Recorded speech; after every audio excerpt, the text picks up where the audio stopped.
ॐ अज्ञानतिमिरान्धस्य ज्ञानञ्जनशलाकया चक्षुरुन्मीलितं येन तस्मै श्रीगुरुवे नमः। हरे कृष्ण। भगवद गीता अध्याय 8वां श्लोक संख्या 21। अव्यक्तो अक्षरा इत्युक्तस्तमाहु परमां गतिं य प्राप्य न निवर्तन्ते तद्धाम परमं मम। जिसे वेदांती अप्रकट तथा अविनाशी बताते हैं और जो परम गंतव्य है, जिसे प्राप्त कर लेने पर कोई वापस नहीं आता, वही मेरा परम धाम है। यहाँ पे बताया गया कि जिसे वेदांती अप्रकट बताते हैं, अविनाशी बताते हैं। अप्रकट, ऐसा अक्सर देखा गया है कि संसार में कई बार लोग कहते हैं कि सीइंग इज बिलीविंग। अगर आप किसी चीज़ को देख रहे हैं तो ही उसको यकीन कीजिए, वरना उस पर यकीन ही मत कीजिए। ऐसा एक मत आजकल की जनरेशन में बना लिया गया है, जबकि ये केवल एक गलत बात है, क्योंकि खुद हम सब लोग कई सारी ऐसी बातों को मानते हैं जो हम देख नहीं पाते। हम जानते हैं कि हमारी इंद्रियां अपूर्ण हैं, इस कारण से हम एक्स रेज नहीं देख पाते हैं, हम साउंड वेव्स नहीं देख पाते हैं। आप जानते हैं कि साउंड वेव जो है शीशे तोड़ देती है। आप देखते हैं कि कई चीज़ें हिलने लगती है अगर ज़ोर से अगर आप स्टीरियो को बजाएं, तो आप देखेंगे उसके इम्पैक्ट से कितनी चीज़ें हिलने लगती है। बट स्टिल इतनी ऐसी चीज़ जो सब कुछ हिला दे, तोड़ फोड़ मचा दे, वो हमें दिखती नहीं है, बट हम उसको महसूस करते हैं। किसी व्यक्ति के अंदर की बुद्धि, मता, इंटेलिजेंस हम देख नहीं पाते हैं। इसका मतलब ये नहीं कि वो इंटेलिजेंट नहीं है, हम उसके बातों से, उसके कार्यों से उसको महसूस कर सकते हैं। तो बहुत सारी ऐसी चीज़ें हैं जो हम देख नहीं पाते हैं, और बहुत सारी ऐसी चीज़ें भी हैं जो हम देखते हैं, लेकिन वो देख के जो हम समझते हैं वो गलत साबित होती हैं। जैसे हम दूर से हवाई जहाज़ को देखते हैं और उसके साइज़ का अनुमान लगाते हैं, तो वो गलत साबित होता है। तो ऐसी बहुत सारी चीज़ें हैं जो हम देखते हैं और गलत दिखती हैं। ऑप्टिकल इल्यूज़न आपने देखा होगा, कई ऐसे डिज़ाइन होते हैं जो हमें घूमते हुए दिखते हैं जबकि वो घूम नहीं रहे होते हैं। तो seeing is believing is not the right thing. कोई चीज़ अगर अप्रकट है, इसका मतलब ये नहीं है कि वो एग्जिस्ट नहीं करती है, इसका मतलब है कि वो अप्रकट है हमारी नज़रों के सामने। अगर भगवान हमें नहीं दिख रहे हैं तो हम ये नहीं कह सकते हैं कि उनका रूप नहीं है, लेकिन उनका रूप हमें नहीं दिख रहा है। बड़ी सिंपल सी बात है। उसका एक फॉर्म है लेकिन हमारे को नहीं दिख रहा है, क्योंकि हमारी नेत्रों की एलिजिबिलिटी इस संसार की मटेरियल चीज़ों को देखने की भी नहीं है। हम संसार की भी बहुत सारी चीज़ें नहीं देख पाते हैं। तो नॉन मैटर को हम कैसे, जब हम मैटर को नहीं देख पा रहे तो हम उस आध्यात्मिक वस्तु को कैसे देखेंगे, उस आध्यात्मिक पूर्ण पुरुषोत्तम भगवान को कैसे देखेंगे। हम अपने आप को, यानी कि अपनी आत्मा को नहीं देख पाते। तो इस प्रकार से अप्रकट का मतलब नहीं है कि वो चीज़ एग्जिस्ट नहीं करती है। तो यह बता रहे हैं कि वेदांती उसको अप्रकट मानते हैं, लेकिन अविनाशी तो मानते हैं, लेकिन अप्रकट मानते हैं। और कई बार ऐसा देखा गया कि वेदांती उनको निर्विशेष बोल देते हैं, निराकार बोल देते हैं, लेकिन वो जगह परम गंतव्य है। गंतव्य का मतलब होता है डेस्टिनेशन, यानी कि भगवान का वो धाम परम गंतव्य है। यस, जब से हम ट्रेन में बैठते हैं तो ट्रेन में जब बैठते हैं तो बीच में बहुत सारे स्टेशन आते हैं, लेकिन हमारा गंतव्य, अंतिम गंतव्य जहाँ पे हमें उतरना है, वो हमारा परम गंतव्य है। उसी प्रकार से हम जब जीवन जीते हैं तो बहुत सारी चीज़ें बीच में आती हैं। हमारे पढ़ाई लिखाई आती है, विवाह होता है, बच्चे होते हैं, पारिवारिक जिम्मेदारियाँ आती हैं, माता पिता के प्रति कुछ आता है, ऑफिस के प्रति कुछ आता है, इत्यादि इत्यादि। तो ये हमारे बीच में बहुत सारी जिम्मेदारियाँ आती हैं। These are small small stations, लेकिन हमारा अल्टीमेट स्टेशन क्या है? भगवत धाम में जाना और वहाँ पे भगवान के सानिध्य में उनकी सेवा करना, भक्तों के साथ रहना। यही हमारा नेचर है, यहीं के हम बिलोंग करते हैं, समाओ इस जगत में आ गए। तो ये हमारा परम गंतव्य है, ये हमेशा ध्यान में रखना चाहिए। हम छोटे छोटे स्टेशन में कई बार नीचे उतर जाते हैं और कुछ लेने के लिए, और तभी ट्रेन चल पड़ती है और हमारी ट्रेन छूट जाती है। ध्यान रखिए, वो छोटे इन बिटवीन जो स्टेशन आए, उनमें अटक के कहीं हम अपने परम गंतव्य को ना भूल जाएं। इसलिए जीवन में बहुत सारी जो जिम्मेदारियाँ आ रही हैं, छोटे छोटे स्टेशन हैं, उसके चक्कर में हमारी ये जो परम गंतव्य वो ना छूट जाए, जो यहाँ भगवान बता रहे हैं। अब ये परम गंतव्य जो है कोई इमेजिनेशन नहीं है, इसलिए भगवान गीता के इन श्लोकों में इस धाम के बारे में बता रहे हैं। भगवान ने गीता के कुछ श्लोकों में धाम के बारे में बताया है, और भागवत इत्यादि में तो बहुत ही डिटेल में हम भगवान के धाम के बारे में सुनते हैं। हम सुनते हैं तीसरे कैंटो में किस प्रकार से 4 कुमार जब भगवान के वैकुंठ में आते हैं तो वैकुंठ का डिस्क्रिप्शन वहाँ पर है। हाँ, पूरे चैप्टर का ही ऐसा ही, उस पूरे चैप्टर में वैकुंठ का डिस्क्रिप्शन बताया गया है। तो बहुत ही डिटेल में यहाँ पर बड़ी कृपा से श्रील प्रभुपाद हमें परपट में बता रहे हैं कि वो जो हमारा परम गंतव्य है, जो फाइनल डेस्टिनेशन है, वो जगह कैसी है ना। हम जिस जगह में जा रहे हैं उसके बारे में अगर थोड़ा जानकारी ले लें तो बड़ा अच्छा रहता है। और ये तो ऐसी जगह है जो कि बिल्कुल इस संसार की हर जगह से बढ़िया है। इस संसार में हमारे बहुत सारे गंतव्य बनते हैं। हम लोग जाना चाहते हैं कश्मीर, हम लोग जाना चाहते हैं स्विट्ज़रलैंड बहुत सारे डेस्टिनेशन हम बनाते हैं, लेकिन फिर भी हम देखते हैं कि स्विट्ज़रलैंड के लोग इंडिया में हैं। खास तौर पे इस्कॉन के अंतर्गत बहुत सारे स्विट्ज़रलैंड के भक्त हमें मिलते हैं जो कभी इंडिया में आने के बाद वापस ही नहीं गए। तो यानी कि संसार में तो इसका मतलब सुप्रीम डेस्टिनेशन ये जो हम सुन रहे हैं शास्त्रों में, ऐसा तो कुछ नहीं है, लेकिन हमने अपनी डेस्टिनेशन बहुत सारी ऐसी जगहों को बना रखा है। यहाँ पे बता रहे हैं परम गंतव्य क्या है, हमेशा उसका ध्यान रखें। और ये कोई इमेजिनेशन नहीं है, ये कैसा है और यहाँ जाने के बाद कोई वापस नहीं आता, खोज ना आएगा ऐसी जगह से वापस। तो इसके बारे में श्रील प्रभुपाद बताते हैं कि ब्रह्म संहिता में भगवान कृष्ण के परम धाम की को चिंतामणि धाम कहा गया है, जो ऐसा स्थान है जहाँ सारी इच्छाएं पूरी होती हैं। क्या क्या है वहाँ पर बता रहे हैं कि भगवान कृष्ण का परम धाम गोलोक वृंदावन कहलाता है। हाँ, गोलोक वृंदावन। तो वृंदावन एक तो इस भौम वृंदावन है जो इस संसार में है, जो हम देखते हैं, जो आज के इस संसार के हिसाब से उत्तर प्रदेश में स्थापित है। हालांकि धाम तो कहीं स्थापित हो नहीं सकता, लेकिन अभी हम बात कर रहे हैं गोलोक वृंदावन धाम की, भौम वृंदावन धाम की बात नहीं कर रहे हैं। तो ये जो संसार में वृंदावन है, ये उसी वृंदावन को भगवान यहाँ पर अपने साथ लेके आते हैं। तो ये उसके जैसा ही इसको समझना चाहिए। लेकिन अभी हम बात कर रहे हैं परम धाम गोलोक वृंदावन, जहाँ पारसमणि से निर्मित प्रसाद हैं। मतलब प्रसाद होता है बिल्डिंग्स, पारसमणि। पारसमणि कैसा मणि आप जानते ही हैं, जिस चीज़ को टच कर दे वो सोना बन जाए। तो ऐसी वस्तु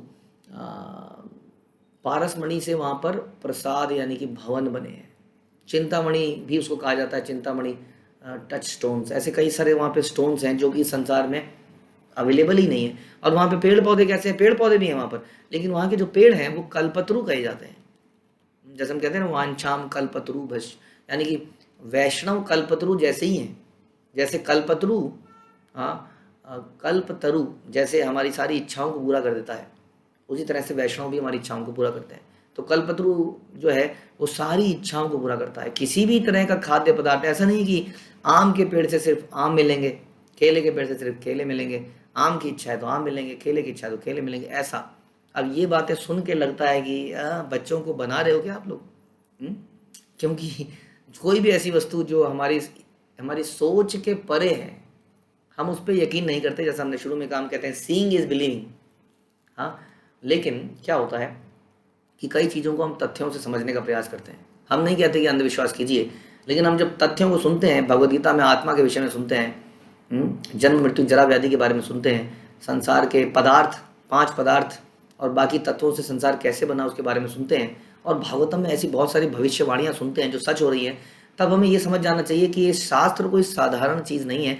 अगर इन शास्त्रों में इतने सारे तर्क स्थापित हो रहे हैं जो साइंटिफिकली स्थापित नहीं कर पाए कई बार हम, लेकिन लॉजिकली लगता है, जैसे आत्मा, हाँ, साइंस एंड टेक्नोलॉजी आत्मा को नहीं भी स्थापित कर पा रही है, लेकिन बहुत ही लॉजिकली, बिल्कुल क्लियरली, बिना अंधविश्वास के ये साबित किया जा सकता है कि आत्मा एग्जिस्ट करती है।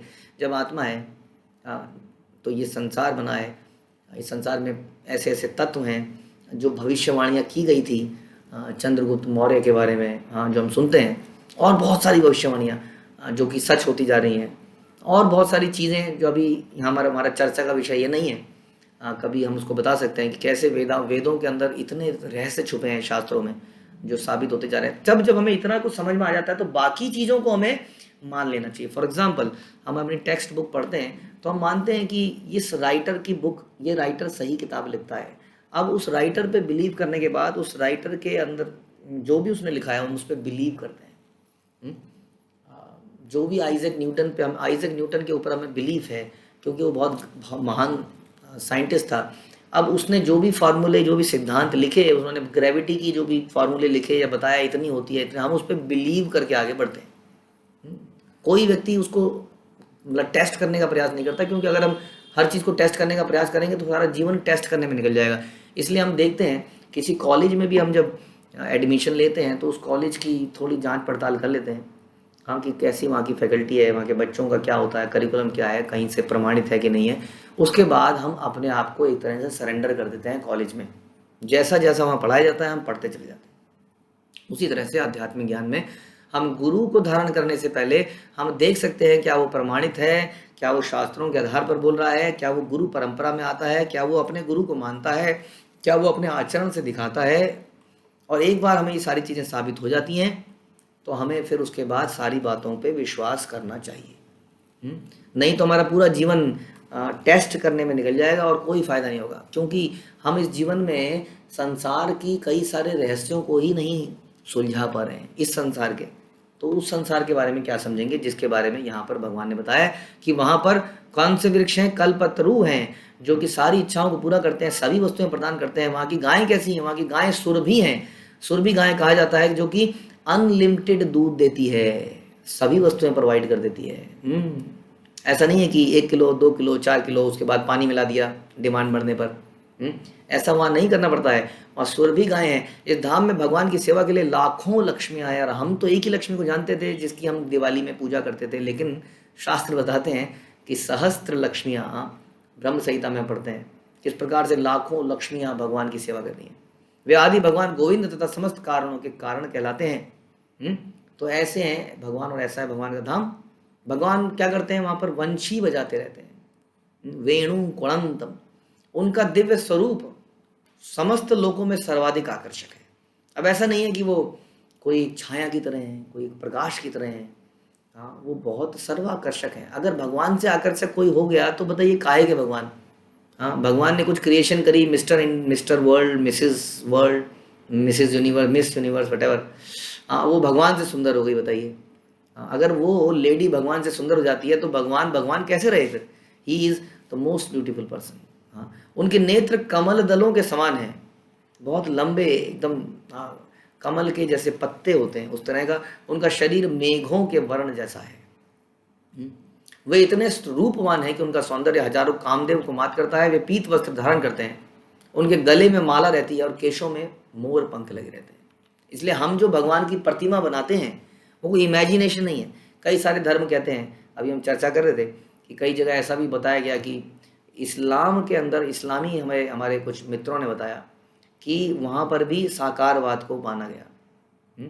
वो भी कहते हैं कि ईश्वर का साकार रूप है, लेकिन यहाँ से नहीं देख सकता हुआ। आप उसको नहीं देख सकते, उसके लिए आपको कहीं और ऊपर के संसारों में जाना पड़ेगा, तब आप देख पाओगे। लेकिन जो वो कहते हैं कि जो तुम जिस मूर्ति की तुम पूजा करो, मूर्ति पूजा गलत है। हमारी जो मूर्तियाँ हैं वो वास्तव में कोई इमेजिनेशन नहीं है। ये शास्त्रों में अभी आप जो सुन रहे हैं इसके आधार पर ही हम उसको बनाते हैं। आप देखेंगे कि भगवान की, राधा कृष्ण के कई सारे लोग फोटोज़ बना देते हैं जो कि शास्त्रों के अनुसार कई बार नहीं होती हैं। बड़ी उटपटांग फोटो आप देखेंगे राधा कृष्ण की, जैसे कि लैला मजनू की फोटो है, और कुछ अजीब अजीब इमेजिनेशन व्यक्ति करता है। अच्छा, भगवान बांसुरी बजा रहे हैं, अच्छा एक काम करें राधा रानी से बांसुरी बजा लें तो, अच्छा एक काम करें ऐसा सीन बना ले तो, ऐसा एक काम करें, मतलब सोचते हैं, वो इमेजिन करते हैं। लेकिन जो भगवान के भक्त हैं वो शास्त्रों में लीलाओं को पढ़ते हैं और लीलाओं के अनुसार चित्रों को बनाते हैं। इसलिए प्रभुपाद ऐसे चित्रों को शुरू में फाड़ दिया करते थे। जब उनके भक्त उनके पास कोई चित्र लेके आते थे, कहते थे, फाड़ देते थे उसको, कहते थे ये शास्त्रों के अनुसार नहीं है। इसलिए आज की डेट में इस्कॉन के जो चित्र हैं वो पूरी दुनिया में फेमस हैं। आप देख के ही बता सकते हैं कि इस्कॉन के भक्तों द्वारा बनाया गया है या एक आम आदमी द्वारा बनाया गया है, जो कि लैला मजनू को बनाते हैं। तो इस प्रकार से यहाँ बता रहे हैं कि एक भगवान कैसे हैं, उनके बाल कैसे हैं, उनके बालों में मोर पंख कैसा मिलता है। हाँ, भगवद गीता में भगवान कृष्ण अपने निजी धाम गोलोक वृंदावन का संकेत करते हैं। केवल संकेत हो रहा है यहाँ पर। अगर डिटेलिंग सुननी है तो ब्रह्म संहिता को सुनिए, अगर डिटेलिंग सुनिए श्रीमद् भागवतम को पढ़िए। और एक बार उस धाम में पहुंचकर कोई व्यक्ति संसार में नहीं आता। कृष्ण का परम धाम स्वयं कृष्ण और कृष्ण अभिन्न है, क्योंकि वो दोनों एक गुण वाले हैं। और उसी वृंदावन धाम को इस संसार में भी वो लेके आते हैं। जब कृष्ण इस पृथ्वी पर अवतार लिया तो उन्होंने इसी भूमि पर, जैसे वृंदावन कहते हैं, जो भारत से मथुरा के जिले के 84 वर्ग मील में फैला हुआ है, क्रीड़ा की थी। तो मुख्य बात समझने की है कि हमारा परम गंतव्य वो धाम है जो कि वास्तविकता में दिव्य है और इस संसार जैसी इम्परफेक्शन वहाँ पर नहीं है। जो इस संसार में इतने सारे कष्ट दुख, लगता है कि सब कुछ गलत बनाया गया है यहाँ पर, बहुत सारी त्रुटियाँ दिखती हैं, ऐसा कुछ भी वहाँ पर नहीं है, क्योंकि वो जगह परफेक्ट है और हम जैसे परफेक्ट लोगों के लिए रहने के लिए है।